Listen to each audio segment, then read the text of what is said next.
Hey tech heads, Vina here. Today I have a video for you about my dream car. And yes, it's still the Polestar 2.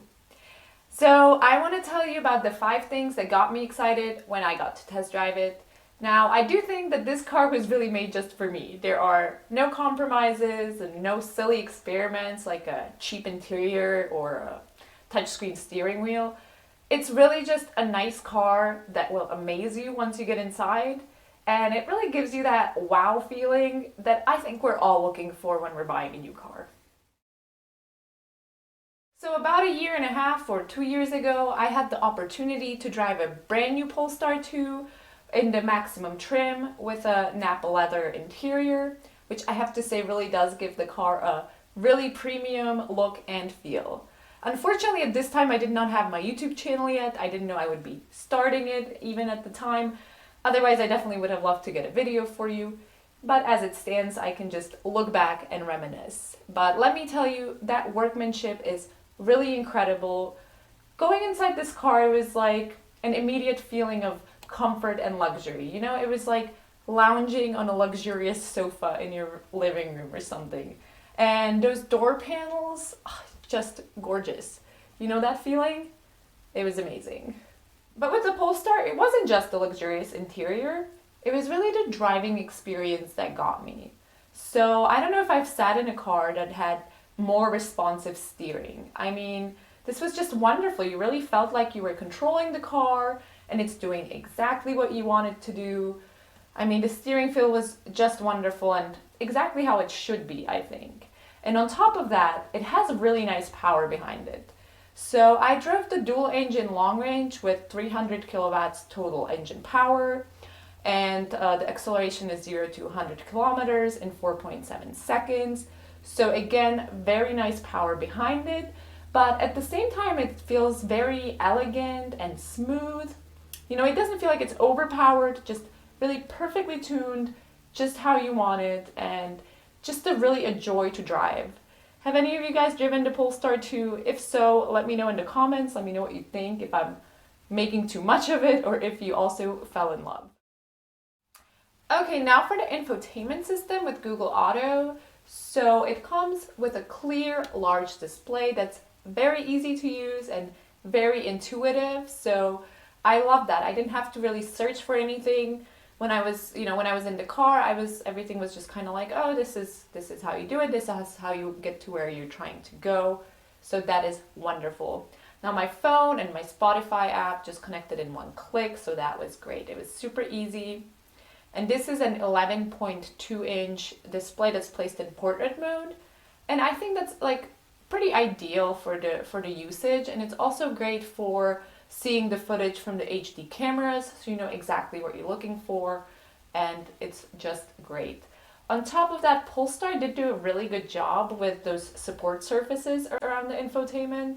So even while you're driving, you can rest your hand on the surfaces and control the infotainment. It's still very comfortable. So again, luxury and comfort, it's like top of the list here. On top of that, there are none of those. So like that black, glossy, cheap plastic that a lot of car companies use nowadays? There's none of that on surfaces that you're touching. So I really love that because, again, a lot of car companies do use that material nowadays. It is the cheapest and it does look good in presentation photos. But in real life, when you have that in your car, anytime you touch it, it leaves like fingerprints and dust gathers on it, and I think it just makes your car look sloppy and kind of unkempt. Even when you're cleaning it all the time, it's just so easy to get that thing dirty. So I think it's really wonderful that they opted not to use that here.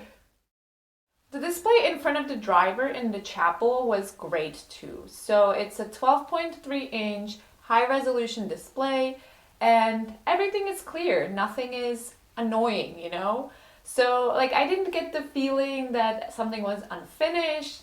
Quite the opposite, in fact. It really felt like somebody put a lot of thought into this car and it's, well planned out, well executed. Just wonderful. So what's the last car that gave you such an impression? And now for the sound. So I was lucky enough to enjoy this Harman Kardon or Harman Kardon.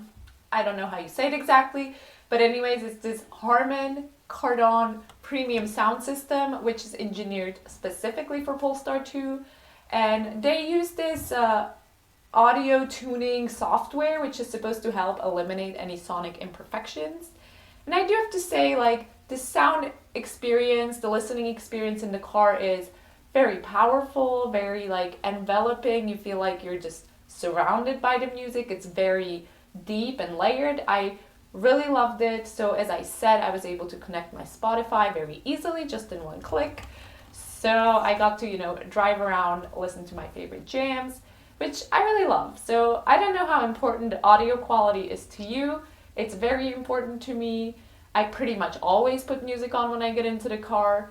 Granted, every once in a while I do like to enjoy my sound of silence as well, but most of the time I'm putting on some music and I want to enjoy it. And Polestar 2 makes that very possible, and I just loved it. How important is a good quality audio for you in the car? And now for the boot. Oh, the ergonomics. So the boot is a perfect size. It's 405 liters, so it's not too big, not too small, and it has everything that you would want in it. So it has a ski pass-through, it has those little hooks to hang your bags on, a perfect little divider to attach like smaller grocery bags to so they don't fly all over the place. And the Polestar has a frunk, which I love. And it's the optimum size to put your charging cables in, even in the 4x4 version that I drove. So just perfect, I would say. What do you guys think? Of course, the perfect driving experience has to include a perfect steering wheel, which this one is, I think. So the steering wheel, to me, it has just perfect thickness, wonderful ergonomic buttons. You can have it heated, of course. I mean, it's just a joy to drive. I really love it. So these are the 5 things that got me excited about the Polestar 2. It's still my dream car, and I'm looking forward to owning one soon. Now, I still haven't found anything better on the market that I, would fall in love with as much, so I'm definitely looking forward to having it. Now, to be fair, at this point, the prices still have not dropped very much. I would be hoping for a more reasonable price, but with all of the wonderful features that I've just told you about, I guess I'm not that surprised that they're not falling yet. So I'm not rushing to get one tomorrow, but I will get it one day, and for me, until then, it's still a great inspiration just to keep my standards high and know that the perfect car is definitely out there. But what do you guys think about all this? Have you ever driven a Polestar 2? Do you own one by any chance? Are you gonna go check it out more now? If you are a new viewer and you enjoy this type of content, please consider subscribing. If you're a returning viewer, I love to have you back. Thanks for watching, to all of you. And then, the drill, please do like, share, comment, subscribe, all of that good stuff, blah, blah, blah. I think you hear it from everybody, but if you do it, all the better. So thanks a lot and have a great day.